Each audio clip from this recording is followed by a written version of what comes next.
The readings at Mass for the first Sunday of Lent always present us with the same theme, the theme of temptation.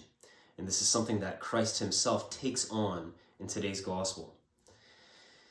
How do you fight temptation? How do you deal with it?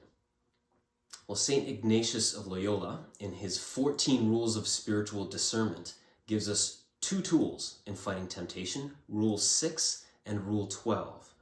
Rule 6 says that sometimes the best technique in fighting temptation is not to just cower down and wait till the temptation subsides or goes away.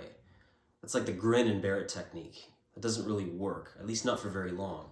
Rule 6 says instead of waiting for the temptation to fade, go on the offensive against the temptation. Mount an attack or punch back, as it were, against the temptation. How do you do this? Well, some saints have had some interesting techniques throughout the years. Some of them would throw a cold bucket of water over their heads, or they would jump into a rose bush at the first sign of temptation. I don't recommend anyone doing that sort of a thing, but the point is these saints did something. They did something concrete to punch back against the temptation. So that's what St. Ignatius's Rule 6 says.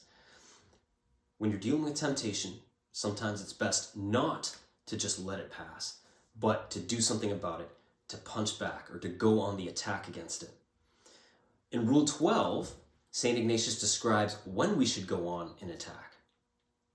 Many of St. Ignatius's interpreters like to use the image of a snowball. We all know what the snowball image refers to. A snowball is easier to stop when it's at the top of a hill, when it's still small, before it rolls down and gains momentum and gains speed, and then it becomes unmanageable. Well, surprise, surprise, temptation works exactly the same way. Temptation is easier to deal with, easier to manage when we're dealing with it in its seedling form, when the snowball is at the top of the hill, as it were.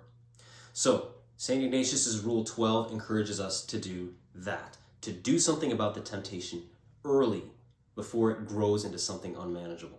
So there's two attack strategies that St. Ignatius gives us when it comes to dealing with temptation. Two weapons, I guess, to add to your arsenal when fighting temptation.